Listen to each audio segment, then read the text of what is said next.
नमस्कार, मैं योगेश राणा और बात करते हैं उत्तराखंड की विधानसभा अध्यक्ष रितु खंडूरी की नई परिपाटी को लेकर।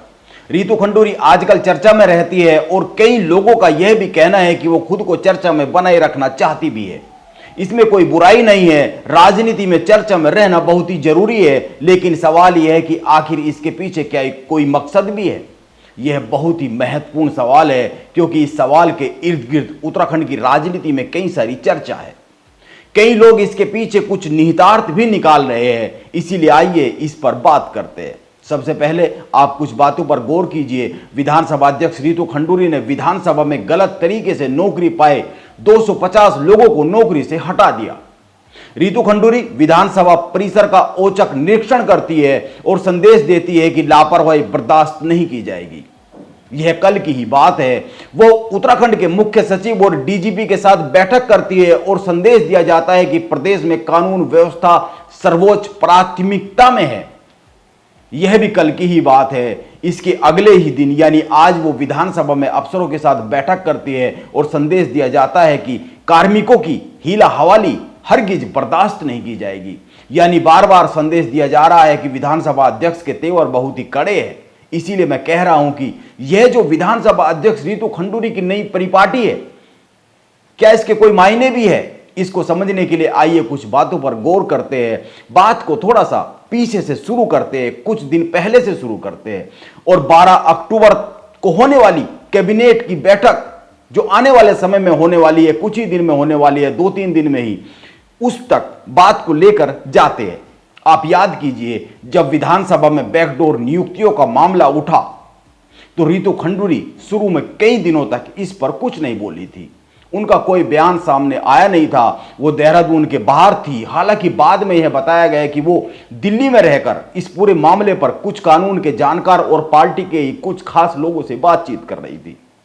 लेकिन आप गौर कीजिए, इस मामले में जब मुख्यमंत्री पुष्कर सिंह धामी ने विधानसभा अध्यक्ष रितु खंडूरी को चिट्ठी लिखी तो वे तुरंत देहरादून आ गई और एक बड़ा फैसला ले लिया।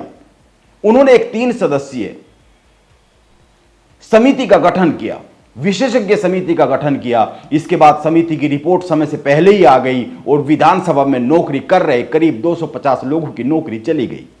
इसके बाद बात निकलकर सामने आई और वो यह कि मुख्यमंत्री पुष्कर सिंह धामी की चिट्ठी के बाद रितु खंडूरी एक्शन में आई है। अगर मुख्यमंत्री चिट्ठी नहीं लिखते तो पता नहीं कोई एक्शन होता भी या नहीं होता, पता नहीं वो कोई एक्शन करती भी या नहीं करती। लेकिन इस पूरे प्रकरण से एक बात और हुई और वो यह कि विधानसभा अध्यक्ष रितु खंडूरी अचानक से उत्तराखंड की राजनीति के केंद्र में आ गई, वो चर्चा में आ गई, मीडिया के फोकस में आ गई। अब इसके आगे की बात को बड़े ही ध्यान से समझिएगा। जब अंकिता भंडारी हत्याकांड हुआ तो रितु खंडूरी ने एक मुद्दा उठाया। उन्होंने मुख्यमंत्री पुष्कर सिंह धामी को एक चिट्ठी लिखी जिसमें उन्होंने उत्तराखंड के करीब 60% हिस्से में मौजूद राजस्व पुलिस व्यवस्था पर सवाल खड़े किए। उत्तराखंड में करीब 60% हिस्से पर जो कानून व्यवस्था को संभालने का काम है वो राजस्व पुलिस के पास है। उन्होंने सीधे सीधे कहा कि हमें यह समीक्षा करने की जरूरत है कि उत्तराखंड में अब राजस्व पुलिस व्यवस्था की कितनी जरूरत है। यह एक देखने वाली बात हो गई है। उन्होंने भू कानून को लेकर भी बात कही और इसके अधिक सख्त होने की बात भी कही, भू कानून को और अधिक सख्त किए जाने की बात की। इस चिट्ठी के बाद मुख्यमंत्री पुष्कर सिंह धामी ने एक बड़ा काम किया। शासन ने पुलिस महानिदेशक और सचिव राजस्व परिषद से 3 साल की एक रिपोर्ट तलब की। इस रिपोर्ट में 3 साल के राजस्व पुलिस और सिविल पुलिस के दर्ज मुकदमे और उनकी जांच के संबंध में एक रिपोर्ट पेश करने के लिए कहा गया। और ध्यान में रखना होगा कि मुख्यमंत्री ने केवल 3 ही दिन का समय दिया। यह रिपोर्ट 3 दिन के भीतर भीतर सबमिट की जानी थी। इसके बाद मुख्यमंत्री ने गृह विभाग की एक बैठक ली और इस बैठक में प्रदेश में कानून व्यवस्था से संबंधित मामलों को लेकर समीक्षा की गई।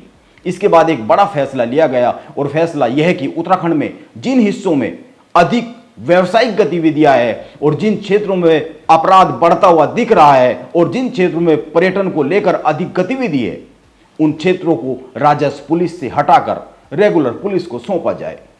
इस संबंध में मुख्य सचिव SS संधू ने सभी जिलाधिकारियों और पुलिस कप्तानों को निर्देश जारी कर दिए और अपने अपने जिलों में ऐसे क्षेत्रों को चिन्हित कर जहां पर राजस्व पुलिस की वजह रेगुलर पुलिस की व्यवस्था होनी चाहिए, इसको लेकर एक रिपोर्ट तत्काल भेजने के निर्देश जारी किए गए ताकि 12 अक्टूबर को इस पर फैसला लिया जा सके, क्योंकि 12 अक्टूबर को कैबिनेट की मीटिंग होनी है और इसमें राजस्व पुलिस को लेकर एक बड़ा फैसला लिए जाने की उत्तराखंड की सरकार की मंशा बन चुकी है। तो यह तो हुई एक बात जिस पर थोड़ा विस्तार से बात की जानी जरूरी थी, लेकिन अब आप दो बातों पर गौर कर लीजिए। एक, अंकिता भंडारी हत्याकांड के सामने आने के बाद यह साफ साफ हुआ कि राजस्व पुलिस की इस पूरे मामले में बड़ी घोर लापरवाही हुई है। यह तय हो गया कि उत्तराखंड में राजस्व पुलिस के अधिकार क्षेत्र पर कड़ा फैसला लिए जाने की जरूरत महसूस हो रही है। इसीलिए मुख्यमंत्री पुष्कर सिंह धामी ने इस दिशा में तेजी दिखाई। पहली बात, जैसा कि मैंने कहा, अंकिता हत्याकांड में राजस्व पुलिस की ओर से घोर लापरवाही सामने आई। और दूसरी बात, हाई कोर्ट ने 2018 में एक फैसला सुनाया था उत्तराखंड में राजस्व पुलिस की उपयोगिता पर सवाल उठाते हुए 6 माह के भीतर भीतर राजस्व पुलिस व्यवस्था को उत्तराखंड में समाप्त करने का हाई कोर्ट ने आदेश जारी किया था। अब अंकिता हत्याकांड के बाद हाई कोर्ट ने उत्तराखंड के मुख्य सचिव से एक जवाब तलब किया है और 3 माह में यह शपथ पत्र मांग लिया है कि 2018 में जारी किए गए आदेश को अब तक अमल में क्यों नहीं लाया गया।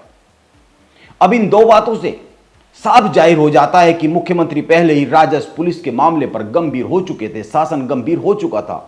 क्योंकि पहली बात, अंकिता भंडारी हत्याकांड में राजस्व पुलिस की लापरवाही सामने आई थी, ये एक बड़ा सवाल खड़ा हो गया था और हाईकोर्ट ने भी इस विषय को लेकर जवाब तलब किया है।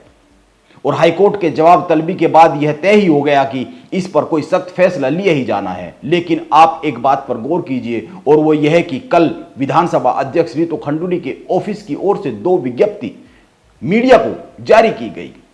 इसमें से एक में उन्होंने विधानसभा परिसर में व्यवस्थाओं का जायजा लेने के लिए औचक निरीक्षण किया और दूसरी विज्ञप्ति में मुख्य सचिव एस.एस. संधू और डीजीपी अशोक कुमार के साथ एक संयुक्त बैठक की बात कही गई। इसकी तस्वीर भी जारी की गई और इस विज्ञप्ति में यह बताया गया कि उत्तराखंड विधानसभा अध्यक्ष रितु खंडूरी ने प्रदेश में कानून व्यवस्था और विभिन्न विकास योजनाओं को लेकर दोनों अफसरों को आवश्यक दिशा निर्देश दिए। और आज अखबारों में एक खबर छपी कि गुरुवार को विधानसभा अध्यक्ष एक्शन में नजर आई और उन्होंने मुख्य सचिव और डीजीपी को बुलाकर यह कहा कि उत्तराखंड में कानून व्यवस्था सर्वोच्च प्राथमिकता में है। और इसी के साथ अखबारों में यह भी खबर छपी कि उत्तराखंड में राजस्व पुलिस व्यवस्था को खत्म करने की दिशा में कदम उठा दिए गए हैं। यह खबर मुख्य सचिव एस.एस. संधू के हवाले से छपी, जो कि विधानसभा अध्यक्ष के बुलावे पर उनसे मिलने गए थे। यह अखबारों में छपा है। यह एक बहुत ही गौर करने वाली बात है, क्योंकि मैं एक बात को हमेशा कहता रहता हूं और वो यह है कि राजनीति में घटनाएं इतनी महत्वपूर्ण नहीं होती है जितनी उनकी टाइमिंग और उनसे जाने वाला संदेश महत्वपूर्ण होता है। राजनीति में हमेशा घटनाओं की टाइमिंग और उनसे जाने वाला संदेश महत्वपूर्ण होता है, क्योंकि इससे राजनीति में एक परसेप्शन बनता है और राजनीति में अगर कुछ सबसे बड़ा होता है तो वह परसेप्शन होता है। और देहरादून की पत्रकार बिरादरी और राजनीतिक गलियारों में आजकल यह चर्चा खूब है कि विधानसभा अध्यक्ष रितु खंडूरी को लेकर क्या कोई परसेप्शन गढ़ने का काम किया जा रहा है। यह एक सवाल है और यह सवाल उस समय और भी अधिक बड़ा हो जाता है जब यह तो पहले से ही पता था कि राजस्व पुलिस पर बड़ा फैसला लिया ही जाना है। मुख्यमंत्री ऑफिस पहले ही 3 दिन का समय देकर रिपोर्ट तलब कर चुका था और इसको लेकर गृह विभाग के साथ एक बड़ी मीटिंग हो चुकी थी। यह पहले ही तय हो चुका था कि इस पर 12 अक्टूबर को कैबिनेट मीटिंग में फैसला लिया जाना संभावित है। और यह भी साफ सी बात है कि अगर राजस्व पुलिस पर कोई फैसला होता है तो वो सीधा सीधा उत्तराखंड की कानून व्यवस्था से जुड़ा फैसला ही कहलाया जाएगा। यानी कानून व्यवस्था सर्वोच्च प्राथमिकता में पहले से है शासन की नजर में। यह एक बात है। अंत में एक और बात, राजनीति का एक तत्व है और वो है महत्वाकांक्षा। मैं ये मानता हूं कि यह वैसे तो समस्त जगह पर पाए जाने वाला तत्व है। हर जगह, हर गली, हर दफ्तर, हर प्राइवेट ऑफिस, हर सरकारी ऑफिस, हर व्यक्ति में महत्वाकांक्षा होती है, होनी ही चाहिए। लेकिन जितना मैं राजनीति को समझता हूं, यह तत्व अगर कहीं सबसे ज्यादा मिलता है तो वो है राजनीतिक गलियारों में। एक बात बहुत ही साफ साफ है और वो यह है कि मुख्यमंत्री पुष्कर सिंह धामी ने पिछले 6 माह में कई सारे ऐसे काम किए जो उत्तराखंड की ट्रेडिशनल राजनीति को तो मैच नहीं करते हैं। जैसे विधानसभा में गलत तरीके से हुई नियुक्तियों पर विधानसभा अध्यक्ष के नाम एक ओपन चिट्ठी लिखना, जैसे सरकारी नौकरियों को बेचने वाले हाकम सिंह के कई सारे रिजॉर्ट और भवन को बुलडोजर से ढाना, चलाना बुलडोजर, करीब दर्जन भर सरकारी नियुक्तियों को लेकर जो परीक्षाएं हुई है उनको जांच के दायरे में लाना, जैसे सहकारी बैंकों में फर्जी भर्तियों की जांच, जैसे वन विभाग में कई सारे गलत धंधे घोटालों का काम और कई सारे अफसरों को नप जाना, जैसे कॉमन सिविल कोड पर बार बार बात करना, जैसे भाजपा के ही कई सारे नेताओं का राजनीतिक तौर पर बेरोजगार हो जाना, और भी कई सारी बातें हैं जो उत्तराखंड की ट्रेडिशनल राजनीति से बाहर की राजनीति के तौर पर साफ साफ दिखती है। लेकिन यह ध्यान में रखना बहुत ही जरूरी है कि उत्तराखंड की एक ट्रेडिशनल राजनीति भी है, यह ध्यान में रखे जाने वाली बात है। इसीलिए मैं कहता हूं कि राजनीति में हर घटना के कुछ मायने होते हैं और उन मायनों की तलाश बेहद ही जरूरी है। नमस्कार, आप बने रहे मेरे साथ।